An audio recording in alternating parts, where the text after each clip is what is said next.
एक कौआ हकनी माँ की छठ व्रत की कथा। बहुत बड़ा राज्य था। उसका जो राजा था बहुत ही दयालु था। उसकी प्रजा में चारों तरफ खुशियां थी। राजा की 7 रानियां थी। वह अपनी रानियों से बहुत प्रेम करता था।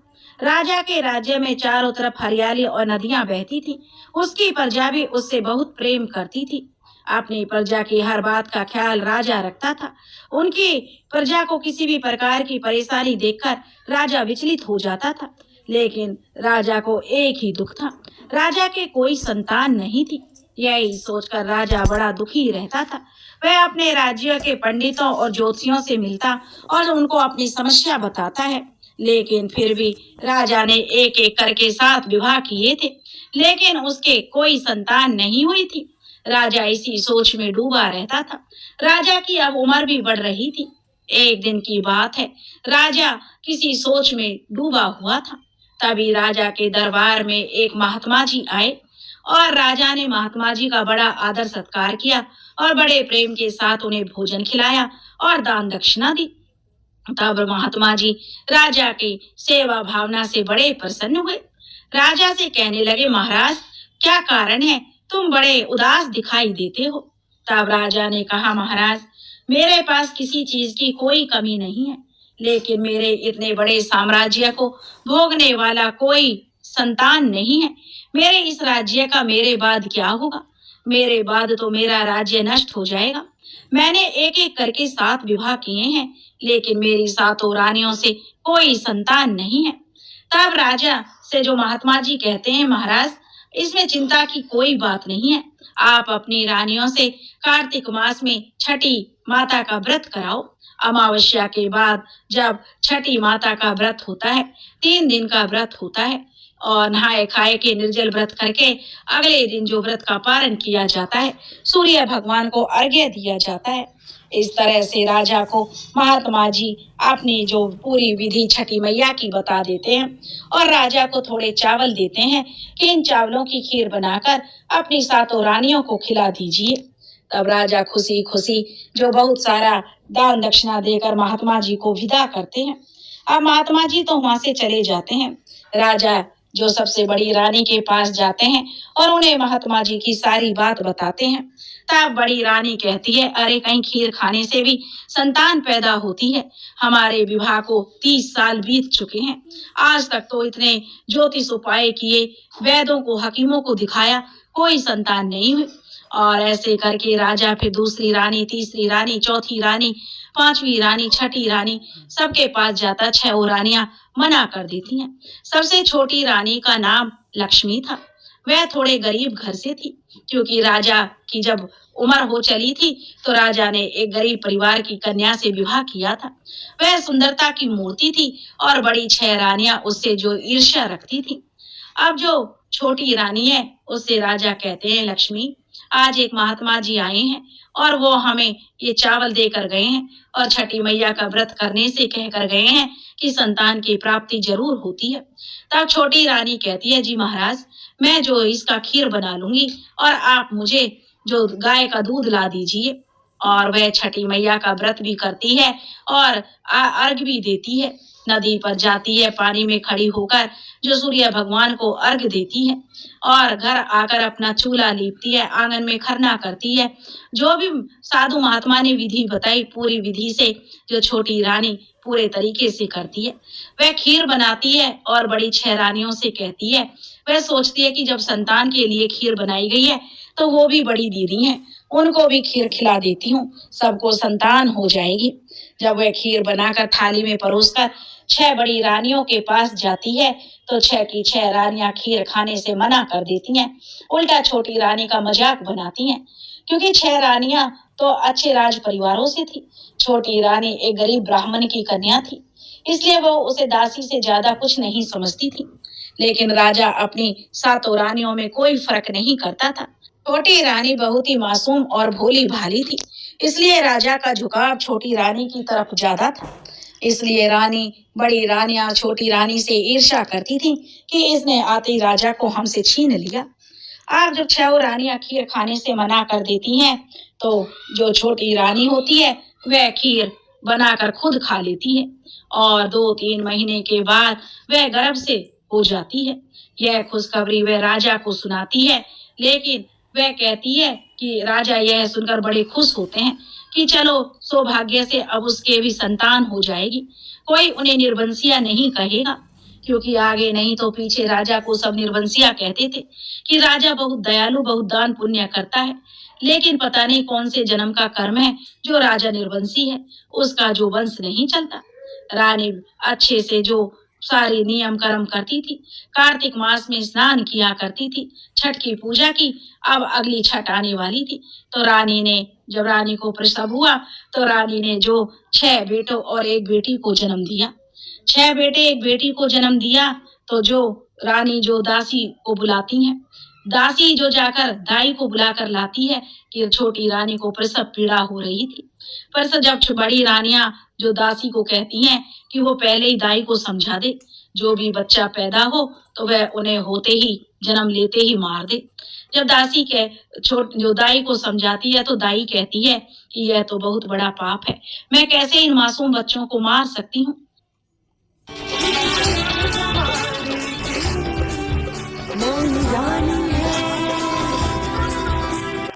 पाप है, मैं कैसे इन मासूम बच्चों को मार सकती हूँ। तब जो वह रानी जो दाई को बहुत धन का लालच देती है और दाई मान जाती है। तब जो वह बहुत ही चतुर दासी थी और वह दाई को जो समझा देती है, दाई भी जो लालच में आ जाती है।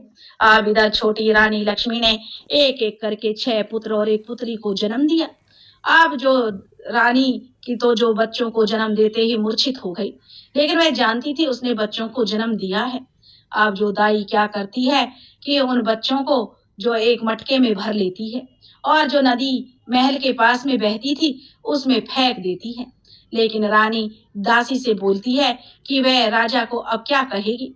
दासी पहले रानी को बताती है कि हम दूसरी रानी के पुत्र और पुत्रियों को तो जो मतलब 6 पुत्र और 1 पुत्री हुए, उनको तो हमने जो नदी में फेंक कर मार दिया है, क्योंकि मर ही जाएंगे जब नदी में बहा दिया है। और रानी की बगल में वो ईंट पत्थर रख देती हैं और राजा के पास जाती हैं और राजा जो कि इंतजार करते हैं कि कब उसके महल में किलकारी गूंजे। तब वो जाकर राजा से दासी कहती है, महाराज अनर्थ हो गया। राजा साहब कहते हैं, ऐसा क्या हो गया। राज्य में तो क्योंकि उत्सव का माहौल था, क्योंकि सब खुशी मना रहे थे, राजकुमारी और राजकुमार को देखने के लिए प्रजा उत्सुक थी।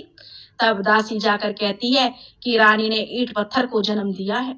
राजा भी यह सुनकर जो एकदम से अचंभित रह जाते हैं, क्योंकि वह तो अपने पुत्र या पुत्री को देखने के लिए उतावले हो रहे थे।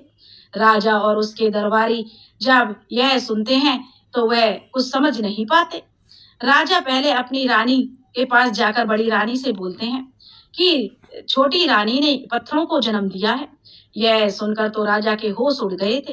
तब रानी कहती है, महाराज यह तो हमें बड़ी शर्म और लज्जा की बात है, लेकिन क्या करें, रानी ने काम ही ऐसा किया है।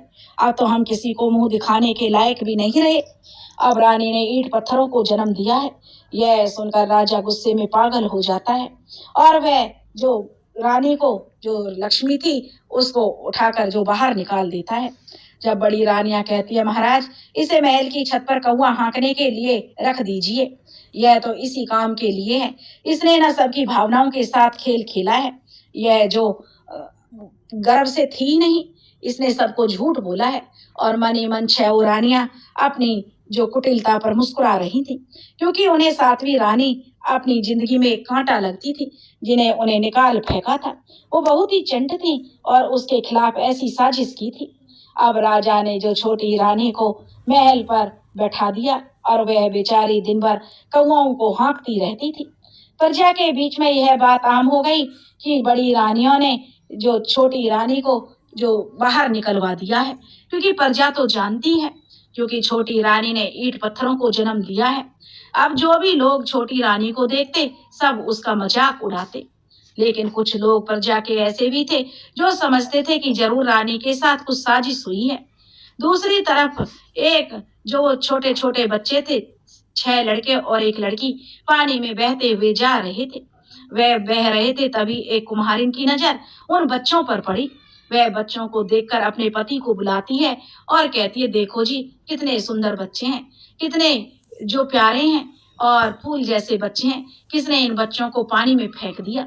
क्योंकि उस कुम्हारिन के भी कोई बच्चा नहीं था, वह उन बच्चों को अपने बच्चे की तरह पालन पोषण करने लगती है, क्योंकि वह भी निर्वंशी थे, उनके भी कोई संतान नहीं थी।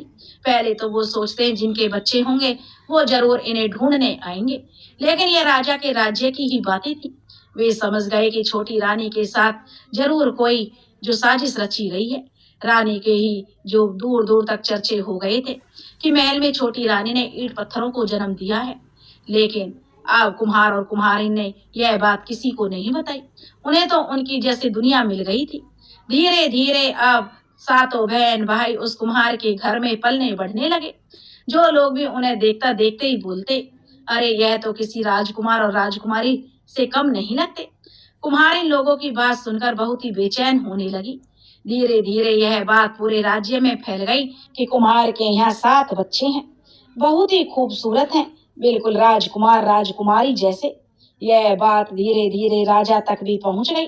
अब राजा से रहा नहीं गया, अब वह उन बच्चों से मिलने के लिए उत्सुक हो उठा। राजा ने अपने सैनिकों को आदेश दिया कि जाओ उस कुम्हार को पकड़ कर ले आओ। कुम्हार और कुम्हारिन के पास जब राजा के सैनिक आते हैं, लेकिन तभी पहली जो बड़ी रानियां थी उनको यह बात पता चल जाती है और वह पूरी बात पता करवाती हैं।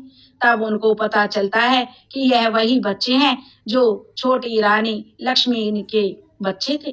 तब बड़ी रानियां जल्लाद को भेजकर सभी बच्चों को, जो कुम्हार के बच्चों को, मरवा देती हैं और वहां से जो दूसरी रानी जो कौवाओं को महल में हाँकते रहती है, उन लोगों के ताने सुनती है कि देखो यह तो बांझ है, ईंट पत्थरों को इसने जन्म दिया है। वह बेचारी बड़ी परेशान रहती थी, छत पर कौवाओं को हाँकती रहती थी और भगवान छठी मैया से दुआ करती रहती थी, हे छठी मैया, आपने जैसे मेरे बच्चों को दिया है वैसे मेरे बच्चों की रक्षा करना। लेकिन बड़ी रानियों ने तो अब कुम्हार कुम्हारिन के बच्चों को, जिन्होंने इतने प्यार से उन बच्चों को पाला था, जो छोटी रानी के बच्चे थे, उन्हें मौत के घाट उतरवा दिया। वो बच्चे बहुत ही सुंदर थे। जहाँ पर उस जल्लाद ने उन सुंदर बच्चों को मारकर दफनाया था, वहां पर बहुत ही सुंदर चंपा चमेली के जो फूल के वृक्ष बन गए। उस राज्य के लोग आते जाते उन फूलों को देखते और उनकी बड़ी तारीफ करते, लेकिन जैसे ही कोई भी उस फूल की तरफ तोड़ने के लिए बढ़ता, वैसे वे सबके हाथ से ऊंचा हो जाते। राजा, आओ आओ आओ, ये देखो मैसेज, कहते हैं वीडियो हाथ से ऊंचा हो जाते। लोग यह देखकर बहुत परेशान हो गए। जब कोई आता तो ऐसा ही होता था। अब यह बात ही ऐसी थी कि इसके चर्चे होने लगे, क्योंकि फूल नीचे होते, जब कोई उन्हें तोड़ने जाता तो एकदम आकाश जितनी ऊंचाई हो जाती। बात भी हैरान करने वाली थी। इसलिए धीरे धीरे इसके चर्चे गांव मोहल्ले गली गली, एक गांव से दूसरे गांव, एक राज्य से दूसरे राज्य फैलने लगे, क्योंकि ऐसी बातें छिपती कहाँ है। यह बात राजमहल तक भी पहुंच गई। राजा अपने सैनिकों के साथ आया और वह सैनिकों को आदेश देता है कि फूल तोड़ो। लेकिन जैसे ही सैनिक फूल को तोड़ते हैं, तब वे सातों भाई जो लड़के थे अपनी बहन चमेली से कहते हैं कि राजा के सैनिक फूल तोड़ने आ रहे हैं, फूल देने दूं।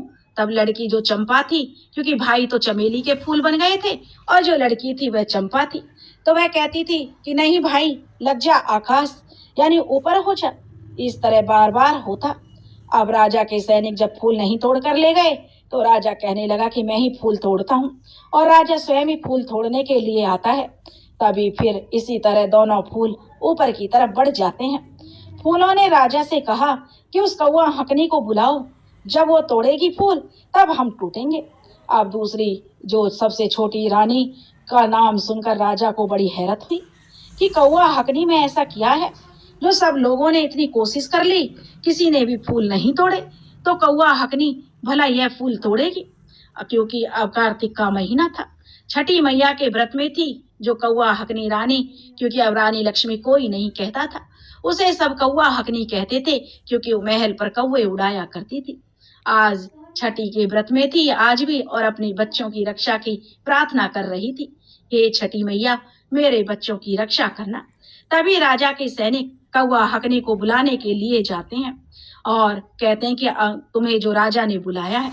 अब दूसरी रानियों को भी बुलाया जाता है। दूसरी रानियां आती हैं, वह भी पहले फूल तोड़ने लगती हैं कि राजा सोचता है कि पहले कौवा हकनी ने तो हमें बहुत धोखा दिया, झूठ बोला। मेरी बड़ी रानियां तो इतनी सच्ची और पतिव्रता हैं, वह तोड़ेंगी तो फूल आराम से टूट जाएंगे। और राजा अपनी जो पहली रानियों से फूल तोड़ने को कहते हैं, तो जो फूल होते हैं वे फिर से आकाश लग जाते हैं। 6 की 6 रानियां फूल नहीं तोड़ पाती हैं। फिर जो कौवा हकनी रानी को बुलाया जाता है, जैसे ही वह चंपा को तोड़ने लगती है तो चंपा बोलती है, भैया माँ आ गई है, टूट जाओ। इस तरह जैसे ही दोनों जो सातों जो फूल थे चमेली के और 7वां चंपा का, सारे फूल टूटते हैं। और यह देखकर राजा बड़ा हैरान होता है कि आखिर यह क्या पहेली है। तभी जो फूल की जो पेड़ था उनकी जड़ खुदवाई जाती है। उन जड़ों में देखते हैं तो 7 बच्चे निकलते हैं जो बैठे हुए थे, यानी 12 बरस के हो चुके थे। अब राजा उनको देखकर कहते हैं, भाई तुम भूत हो, प्रेत हो, दैव हो, देव हो, कौन हो? इस तरह की घटना तो कभी हमारे जीवन में ना तो घटी है, ना ही हमने कभी सुनी है। तब वे जो 7 बहन भाई राजा के चरण छूते हैं और अपनी माँ के चरण छूते हैं और कहते हैं, महाराज हम आपके ही पुत्र हैं और यह एक हमारी बहन है।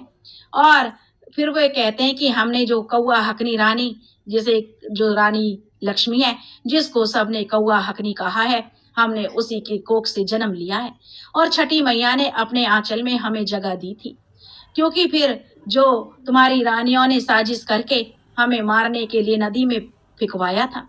अब राजा उस दासी को बुलाते हैं कि सारी सच्चाई तो दासी ही बताएगी। अब दासी राजा के सामने आती है तो वह थर थर कांपने लगती है और कहती है कि महाराज मेरा जो दंड क्षमा करें। लेकिन महाराज कड़क आवाज में कहते हैं, दासी सच सच बताओ कि क्या कारण था, क्या साजिश रची गई थी महल में? तब वह दासी कहती है, महाराज 6 रानियों ने मुझे धन का लालच दिया था और मैंने दाई को धन का लालच दिया था। छोटी रानी लक्ष्मी ने 6 पुत्र और 1 पुत्री को जन्म दिया था, लेकिन रानियों के कहने में आकर मैंने और दाई ने मिलकर 6 बच्चों को मटके में भरकर नदी में बहा दिया था। जब वो नदी में बहे जा रहे थे तो गांव के ही कुम्हार कुम्हारिन ने उन्हें निकाल लिया था, क्योंकि उनके भी कोई संतान नहीं थी। वे 7 बच्चों का पालन पोषण अपने बच्चों की तरह करने लगे थे, क्योंकि यह तो राजवंशी बच्चे थे, तो यह अलग ही दिखाई देते थे। सब लोग इनके रूप गुण का वर्णन करते थे और कुम्हार कुम्हारिन इन बच्चों को बड़े माता पिता की तरह पाल रहे थे, पूरा प्यार लुटाते थे। लेकिन जब यह बात धीरे धीरे लोगों में फैलने लगी कि कुम्हार कुम्हारिन के जो बच्चे हैं बहुत ही सुंदर हैं, बिल्कुल राजकुमार राजकुमारी जैसे लगते हैं, उनकी शकल भी छोटी रानी और राजा से मिलती है। जब यह बात आपको मिली तो आप भी उन बच्चों को देखने के लिए उतावले हो गए। जब यह बात रानियों को पता चली कि राजा उन बच्चों से मिलने जाने वाला है, क्योंकि छोटी रानी ने भी 7 ही बच्चों को जन्म दिया था, तो वो समझ गई कि जरूर यह वही बच्चे हैं।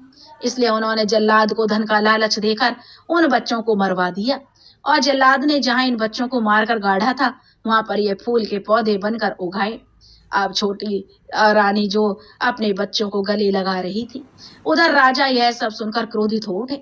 उन्होंने तुरंत अपनी तलवार निकाल ली और 6 रानियों और दासी को मारने के लिए दौड़े। तभी कौवा हकनी रानी ने राजा के पैर पकड़ लिए और कहने लगी, महाराज इन्हें मारिए मत, इन्होंने जो मेरे साथ किया बहुत बुरा किया, लेकिन छठी मैया के प्रताप से, उनके व्रत के कारण, उनके वरदान के कारण मुझे बच्चे प्राप्त हुए थे। उनके कारण ही मैं जो मुझे मेरी गोद भरी थी। लेकिन मैं चाहती हूँ जो जिल्लत और कलंक की जिंदगी मैंने जी है, मेरे अपने बच्चों से मुझे दूर रखा गया है। मैं चाहती हूँ कि 6 रानियों को भी महल पर कौवा उड़ाने के लिए बिठाया जाए। जो कौवा हकनी नाम मेरा पड़ा है, इनको भी तो पता चले कि कौवा हकनी शब्द सुनकर कैसा लगता है।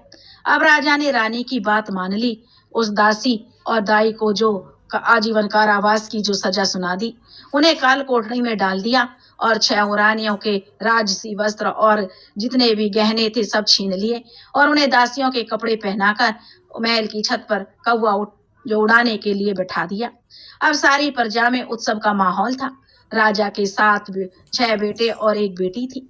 अब राजा ने धूमधाम से जो अपने बेटे और कौवा हकनी रानी को अपने राजमहल में ले जाता है और उनका बड़े ही अच्छे से आदर सत्कार करता है। अब 6 राजकुमार और रानी और राजकुमारी राजा के महल में रहने लगे और राजकुमारों की तरह उनकी परवरिश होने लगी। अब राजकुमार और राजा बहुत प्रसन्न थे। उधर 6 रानियां महल पर कौवे उड़ाया करती थीं और गांव जो प्रजा के लोग थे सब उन्हें कौवा हंकने कहकर उनका मजाक उड़ाया करते थे। अब 6 रानियों को बड़ा पछतावा था कि उन्होंने जो किया जैसा किया आज वह सब उन्हें उनके कर्मों की सजा मिल गई है। छठी मैया के कारण जो उन्होंने दूसरे के बच्चों को मारना चाहा, लेकिन छठी मैया ने जिनको जन्म दिया, जो उनको ही उनकी रक्षा की, जिनकी रक्षा स्वयं छठी मैया करे, भला उनका भला बाल बांका हो सकता है क्या? हे छठी मैया, जैसे आपने कौवा हंकनी के बच्चों की रक्षा की, वैसे ही जो यह कथा कह रहे हैं और जो यह कहानी सुन रहे हैं, उनके बच्चों की रक्षा करना। बोलो छठी मैया की जय।